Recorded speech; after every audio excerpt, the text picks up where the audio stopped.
All right, good evening, good afternoon for some. This is Susan Koch with LaRouche PAC's Monday Strategic Overview, which tonight Mike Steger is going to present. Today is February 20th, a day where we are celebrating President's Day in the United States. We would prefer that we went back to our previous tradition where you actually celebrated Abraham Lincoln's birthday and George Washington's birthday on the actual day of their birthdays, two of our most extraordinary singular presidents, each of which we would not exist as a nation were it not for their insight, their courage, and their dedication. But given the world that we live in, I guess we're lucky that somebody even acknowledges that American presidents are important.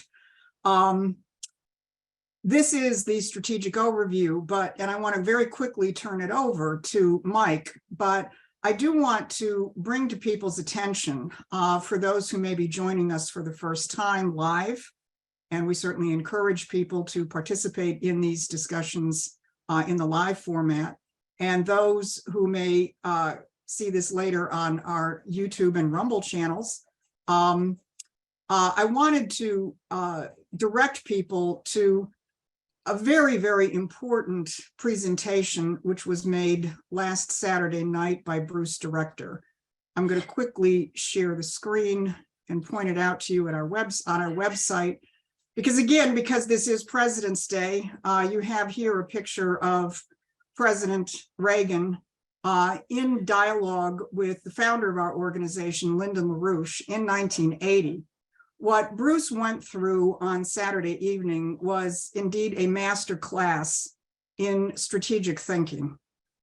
He went through the history of Lyndon LaRouche's intervention into the policymaking of the United States over years and indeed over decades to help actually shape the historic announcement which Ronald Reagan made on March 23rd, 1983.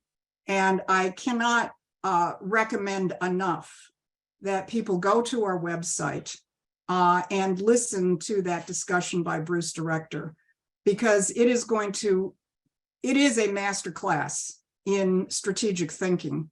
And it's such a quality of thinking which is absolutely urgent today as we're bombarded, every minute by every electronic device that we have with not just fake news, but the kinds of policies the kinds of, quote, information which get us to think too small, too much at eye level, or even worse, from the bottom up.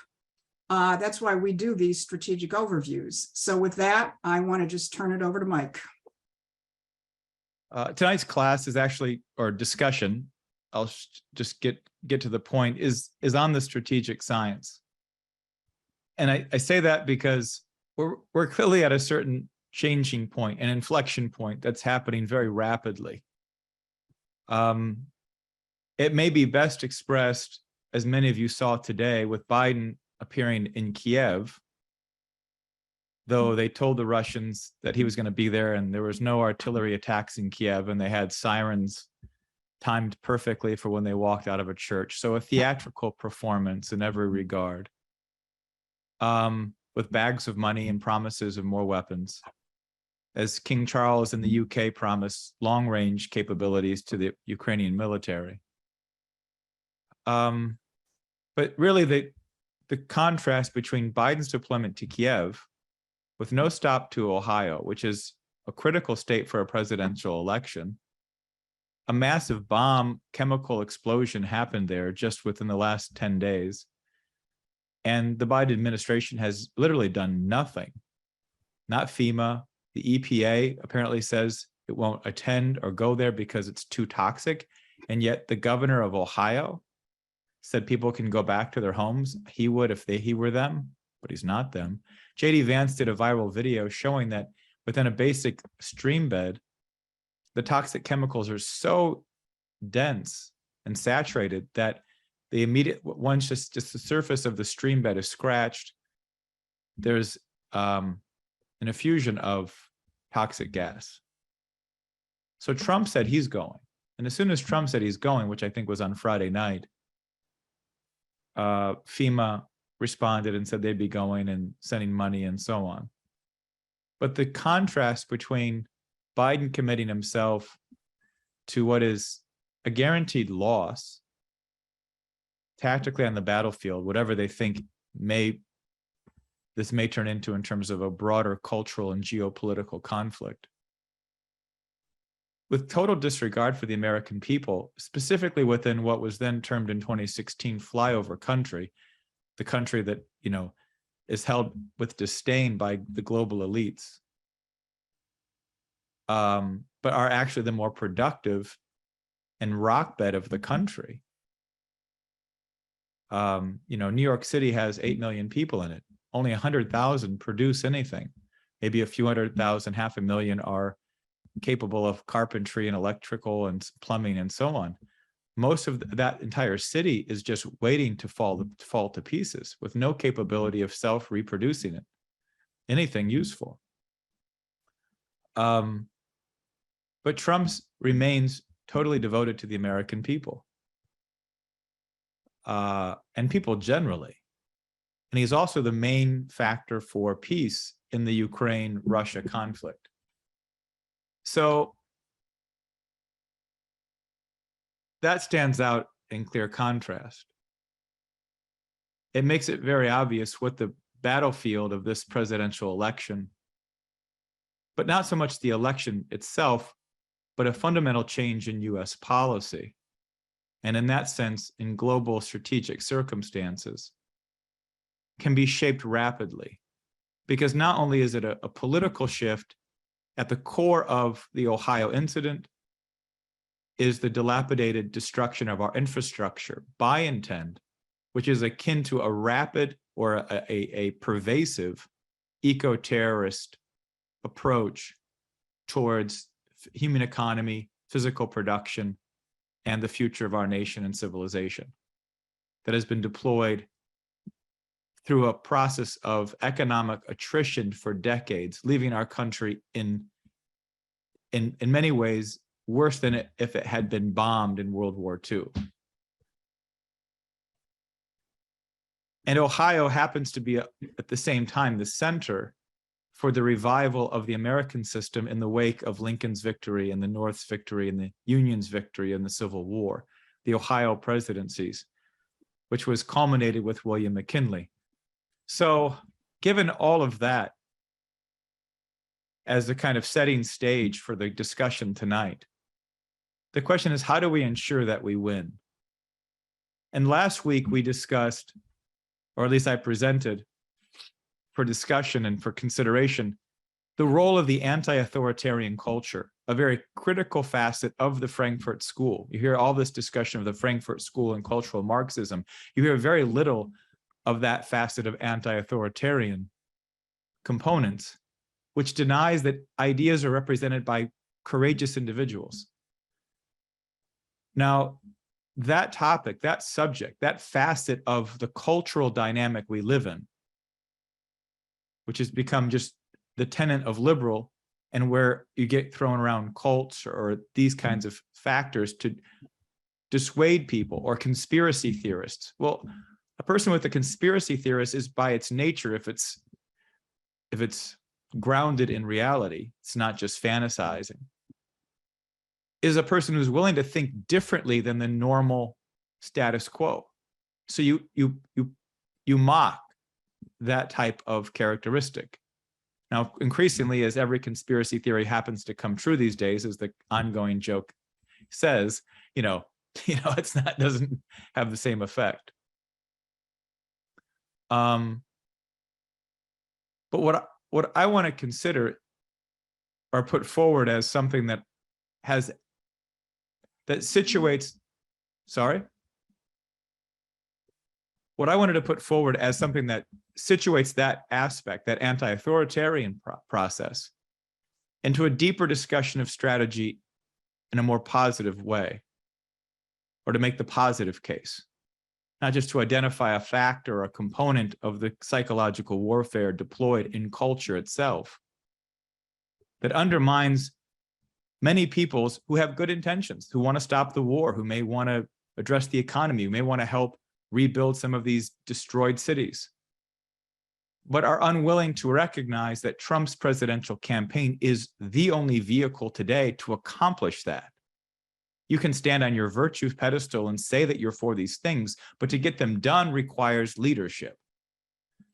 But that leadership also then has to be instilled within the citizenry itself. This is the principle Lyndon LaRouche really lived upon, was that how do we communicate effectively? How do we develop within a culture which is politically activated, whether it was against the Vietnam War in the 60s, or if it's today around this kind of MAGA uprising?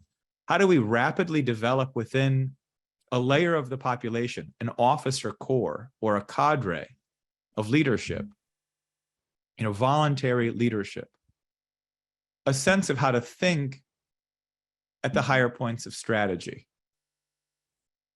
And the biggest problem, which I think he identified, but I'll certainly identify tonight, is that because we've accepted a kind of academic division of categories, we lose that all aspects of human life and human society and civilization are underpinned by one single common principle, and that is the creative nature of the human mind. So instead of looking at warfare, politics, science, musical composition, media, mathematics, various kinds of science and research, cosmology, biology, literature, as separate components, or each having their own predicates and field of expertise, which means you've been inundated in a set of information, which really is an excuse. That approach, kind of the standardized testing and memorization and information approach, information-based systems, is really an excuse for bureaucratic types to act like they're experts in something when they really have no qualifications in a crisis or in a real world situation. We saw this all with COVID. All these so-called great experts had ultimately just been brainwashed in biological reductionism. And their approach to human life was to shut down the entire human society, to stop a virus that wasn't really as dangerous as they wanted it to be, to put it in curt terms. So why does this question of the human mind become relevant? Well, because there is a critical factor today in politics, which is akin to in any area of human success. And that is that, and this was demonstrated in Bruce Director's class on Saturday. This was the key component that LaRouche recognized in encouraging Reagan to adopt what became known as the Strategic Defense Initiative. Because at the point of competing over constantly advancing numbers and ranges of nuclear warheads, how far you could launch them from, capacity, the numbers of warheads launched, the numbers of missiles launched, where they were launched from, the triad, and so on, that there was a kind of constant gradual expansion of a field of what was just an increasing threat to nuclear annihilation, that we were just increasing more and more and more warheads. Now, the same kind of gradual expansion happens in all these other academic fields because they're so divided. People just continue to pursue the same threads, but a little bit more, a little bit more. But with what LaRouche recognized with the SDI, as he ended up in discussion with various people in the mid-70s, was that a fundamental new concept could be introduced: satellite laser-based defense systems. This became Reagan's proposal. And it was a proposal that required major breakthroughs in new principles, in physics, in technology, in energy capacity. You should go to Bruce's class on Saturday for more discussion of how that unfolded. The principle I'm referencing, everyone's aware of. If you're even in a business field or in a technology field, can you introduce something new to the dynamic? Can you introduce something new to the level of technology being used? Can you change the platform? The same is true in warfare, whether it was the tank in World War II, the long distance artillery in World War I and mechanized capabilities, the airplane, long distance rockets. Today, since the end of the Cold War, certainly since the 90s and into the 21st century, precision guided missiles, satellite capabilities, reconnaissance, intelligence, and precision artillery have changed the nature of warfare. So adding new technologies can give one a major, in some cases, total advantage to all the other competitors in whatever field we're referencing. Well, what LaRouche recognized is that that's also true in culture itself. And it's true in the art form of real politics. They talk about politics as a science, and what you get in political science is a lot of statistical analysis and polling and trending, as if it's some kind of financial Wall Street person forecasting. But it wasn't just a few months ago that everybody was preaching FTX or whatever other bubble you can reference. Trends don't work. Statistical trend lines don't work. So what does work? Well, and this is where developing an actual elite, a real elite, or an officer corps comes into the higher questions of strategy. Because to make profound insights and contributions to human culture requires one to be able to start from the top, to start from what is primary in a dynamic. And the dynamic we're referencing, if we're referencing human culture as a whole, is really then discussed, and the human mind's characteristic is to not neglect what is the governing principle of the universe as a whole. That we're not wanting to put this into categories. How does the human mind function in the universe effectively? What's our underlying conception of that physical universe? A basic pedagogy LaRouche would begin with any of his introductory classes was to say, what came first, circular action or the circle? Which is a far better polemic than the chicken and the egg. Because a major question is, are we dealing with identifying objects that happen to be moving?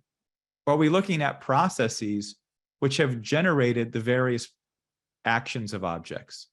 And what is the underlying characteristic of those processes, or the underlying characteristic, the governing characteristic of the universe as a whole? And you could say, well, it almost seems cosmological or theological in the question we're asking, but ultimately that's true. It's for this reason that you see why there's a foundation for, at least within a lot of the religious conservative base, Christian, Muslim, Jewish, whatever it might be in the country. We saw this, and Susan and I can give a report later tonight on the Michigan State Convention, which was very an interesting outcome. There is not one white man on the entire state leadership of the Michigan Republican Party, and it's now led by a young Black woman in her 30s. So, not what you would expect. And the media is not discussing any of that. But we're not talking about those kind of categories, right? We're talking about something really new, right? The media and the culture has become fixated on these categories. They're interesting in some regard. It's ironic that it's the Republican Party in that sense. But we're talking about a higher characteristic of principle, and that there's an underlying cultural outlook within, say, some of these religious groups that identifies there's something that we're appealing to as a domain of principle. That what shapes this political dynamic is not merely mobilizing what's there, it's mobilizing the population to recognize what's possible. And you recognize what's possible in real terms, in tangible ways, when that which is possible is consistent with the very characteristic of principles governing the universe itself. So to say that you're going to win a political fight, or win in a political election, overcome the obstacles of electioneering and election fraud, the billionaire money that's coming in, that Trump happens to be attacking incessantly on his Truth Social page. So if you haven't checked it out, Trump is blasting, not Biden and the Democrats. He's blasting Paul Ryan, Ron DeSantis, Jeb Bush, the Bushies, the Koch brothers, Club for No Growth, the Wall Street Journal, Fox News, the New York Post. Now, Trump's really waging a war. That means, and the same thing happened at the Michigan State Convention in many ways. We are pushing all of the oligarchs to the other side. We're saying, let's actually fundamentally shift the political paradigm in the United States. How do we win that war? You're not going to get it by fixating on the minutia of election integrity in your town. Hopefully some people are going to do that.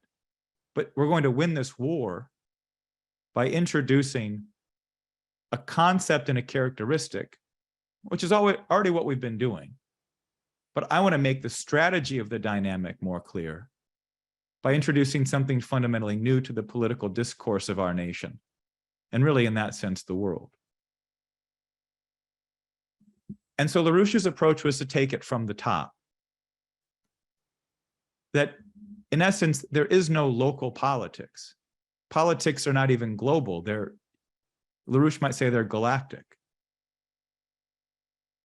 That it's these higher, deeper questions which touch the hearts and minds of a population, not maybe in topic, predicated topic of discussing recent studies of the galaxy, but that we as officers or as voluntary leaders of this dynamic are willing to recognize and address.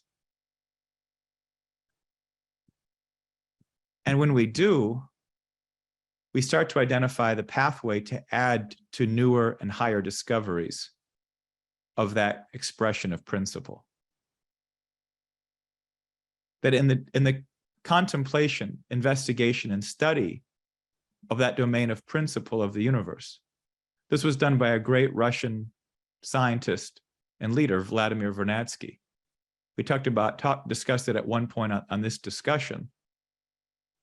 But it was a sense that there are higher orders of development within the universe. There's a geological process, a biological, and then a human or noetic rate of creative development in the universe. That each domain expresses a creative advancement, but that the creative advancement, the rate by which that creative advancement occurs is different for each domain. Einstein recognized also a sense of the assumptions that people were making about the characteristic of light or the characteristic of communications of the notions of time.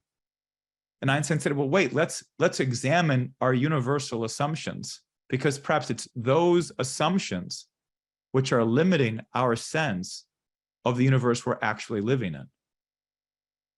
Einstein approached that from the highest possible consideration, and from re-examining that in a very intense study, but also incredibly playful and non-formal and not academic in any way. He was working at a patent office in Switzerland. He made a fundamental new consideration of that expression of that universal principle. He found a new way of capturing it that changed radically how we thought of everything previously. That same concept and approach has been done and can be done in the political discourse of our country today. And there are moments historically where the population seems to be more open to such considerations. We saw this in a certain manifestation really begin in 2009, 2010 against Obama and Obamacare. It was the kind of Tea Party element of resistance. But that has evolved and developed since then to become a stronger and stronger current of a desire to return to the principles of the founding of our country. But this poses then the same question. Can we merely return to those principles? Or must we contribute to that domain of principle in a new and higher form? And in doing so at this moment of crisis and opportunity, revive those principles in a living way, specific to our crisis, a specific kind of resolution to this crisis, consistent with those foundational principles of our nation, but ultimately advancing them. This study, that question, was at the very heart and core of why Lyndon LaRouche intervened in the 1960s, to keep those principles alive, but recognizing the only means to do so was to foster even greater, more new and profound insights into how those principles reflected something universal about humanity, about the human condition, about what really governed the organization of human society into these profound entities of nation as a nation. And so in some sense, this really is what we've been looking to foster. Why we have these discussions, why we have these Saturday night classes, is because it isn't merely, and I think many of us know this, but we can't simply react to the satanic initiatives of the enemy. We can't simply oppose further vaccine mandates or further bailouts or further corruption. We have to go on the offensive by extending principle, not gradually, but in ways that may challenge how many people even think. And that means that it won't seem like it's a plausible idea. Well, that's crazy. What great idea hasn't been called crazy beforehand? The question is it a necessary concept? Is it a concept which is more true than the ideas operating previously? Well, that shouldn't be difficult in the domain of economics today, when almost everything taught is clear, just academic jargon or worse. There's very little true about the development of nations within the study of economics today. All of that American system reference point has been thrown out the window in any economic theory. So in some sense, that's not difficult to revive a basic platform. But it's why the questions of the Artemis project, the Prometheus project that we've initiated of 1,000 nuclear power plants, the advance of fusion technology and energy, our clear economic policy references, our strategic and national defense oriented. But in reality, it's to introduce the kind of rapid growth of a revival of the American system that can only happen by thinking about introducing something that fundamentally changes how we think about what we're engaged in overall. The same thing that's done in advanced technologies of businesses, in warfare, in scientific thought, and really the best of classical music composition is premised on demonstrating this quality and feature of human thought within every single composition. This is something Bach looked to in his preludes and fugues to introduce as an actual sense of how does this human mind work? Well, it introduces higher and new concepts which become harmonic with, consistent with, but are ultimately challenge what you expected to hear. I won't touch more on that. There may be more class series coming in that regard. And this is why the broad scope of human civilization are really the central study of any great citizen, of any great patriot. Because the question is, can we advance our nation's viability indefinitely into the future? Can we not only make the discoveries and make the contributions we need to today in this political battle, to broadly expand the horizon of the battlefield, to force the enemy to play on our grand initiatives rather than reacting to their subterfuge? But can we also revive a cultural outlook that enables a cultural framework for future generations to lean upon, to also then make their revolutionary advancements in human culture, whether it's political, economic, scientific, or in any various fields. But that's ultimately what we're here to accomplish in such a republic. And so I wanted to present what I've just gone through to provide hopefully a more clear framework for how we might think about the kind of social dynamic we're instigating wherever we might be deployed throughout the country and whatever social process we might be involved in. There are going to be rapid changes, possibly even this week. There's a speech from Biden and Putin tomorrow night, and the Ukraine situation could get very intense very quickly. The economic devastation of our country, the breakdown of basic transportation, of infrastructure,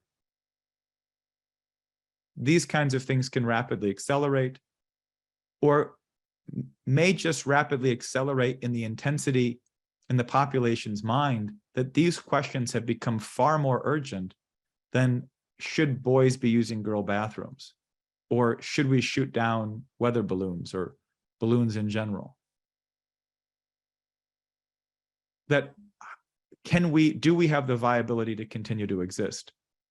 If that quality of intensity continues to develop on the minds and hearts of more and more Americans, which from every indication is certainly been happening rapidly over the last number of years, then it's really upon us to introduce the highest possible conceptions that really allow our nation politically, not only to gain a majority in an election, but to kind of create a cultural outlook, a movement, a much broader, deeper cultural conspiracy that places us on an entirely new footing to address the problems from a much higher vantage point.